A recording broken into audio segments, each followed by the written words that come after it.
வணக்கம். சற்று முன் கிடைக்கப்பெற்ற மிக முக்கியமான செய்தி ஒன்று வெளியாகியுள்ளது. அதிமுகவின் மிக முக்கிய மூத்த நிர்வாகிகளின் ஒருவராக இருக்கக்கூடிய செம்மலை மற்றும் தனபால் கூண்டோடு சசிகலாவிற்கு ஆதரவுகளை தெரிவித்துள்ளனர். செம்மலை அதிமுகவின் மிக முக்கியமான முன்னாள் அமைச்சராகவும் மேட்டூர் தொகுதி சட்டமன்ற உறுப்பினராகவும் செயல்பட்டு வருகிறார்.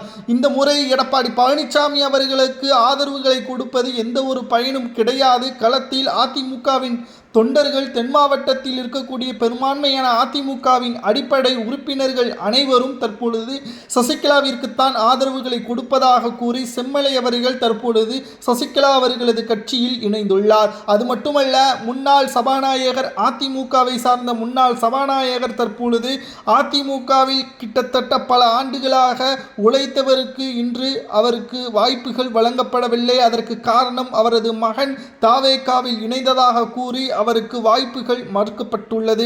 மேலும் ஒட்டுமொத்தமாக இவர் 1951 மே 16 அன்று பிறந்த இவர் அதிமுக சார்பில் சங்கேரி, ராசாபுரம் மற்றும் அவிநாசி தொகுதிகளில் பல முறை சட்டமன்ற உறுப்பினராகவும் தேர்வு செய்யப்பட்டார் தனபால் அவர்கள். ஆனால் இந்த முறை அவிநாசி தொகுதி பாஜகவிற்கு ஒதுக்கப்பட்டுள்ளது. ஏற்கனவே மத்திய இணையமைச்சராக இருக்கக்கூடிய எல் முருகன் அவர்கள் இந்த முறை போட்டியிடுவது எந்த விதத்தில் நியாயம்? அவர் ஏற்கனவே அமைச்சராக இருக்கிறார், மத்திய இணையமைச்சராக இருக்கிறார். தனபால் அவர்கள் மிகவும் தாழ்த்தப்பட்ட சமூகத்தை சார்ந்தவர். அவர்களை முழுவதுமாக எடப்பாடி பழனிசாமி அவர்கள் புறக்கணிப்பதாகவே தெரிய வருகிறது. இதனால் இந்த முறை சசிகலா அவர்கள் தொடங்கிய கட்சியில் இணைந்திருப்பதாக தகவல்கள் தற்பொழுது வெளியாகியுள்ளது.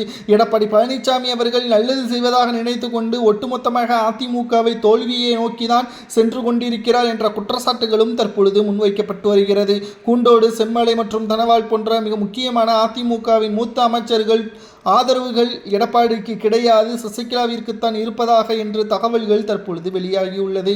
அது மட்டுமல்ல, சில முக்கியமான 24 மாவட்ட செயலாளர்கள், மாவட்ட முன்னாள் செயலாளர்களும் கூண்டோடு தனது ஆதரவுகளை சசிகலாவிற்கு கொடுத்துள்ளனர். எடப்பாடி செல்லும் பொழுதெல்லாம் கூட்டம் வருகிறதா என்று கேட்டால் நிச்சயமாக அது உண்மையான கூட்டம் கிடையாது.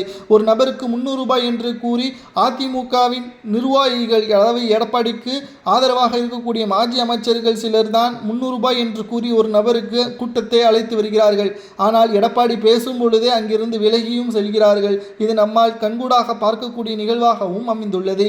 இந்த சட்டசபை தேர்தலில் அதிமுக சார்பாக எடப்பாடி பழனிசாமி அவர்கள் முதல்வர் வேட்பாளராக அறிவிக்கப்பட்டவுடனே தோல்வி உறுதியாக விட்டது என்றும் செம்மலை அவர்கள் கூறியுள்ளதுதான் தற்பொழுது அரசியல் வட்டாரத்தில் பரபரப்பை ஏற்படுத்தியுள்ளது. அதிமுக, திமுக தான் போட்டி என்று கூறி வந்த நிலையில் எடப்பாடி ஒரு ஆளை கிடையாது என்று செம்மலை அவர்கள் கூறி சசிகலாவிற்கு ஆதரவுகளை தெரிவித்தது சரியா தவறா என்பதை உண்மையான அதிமுகவின் தொண்டர்கள் கமெண்ட் வாயிலாக கூறுங்கள்.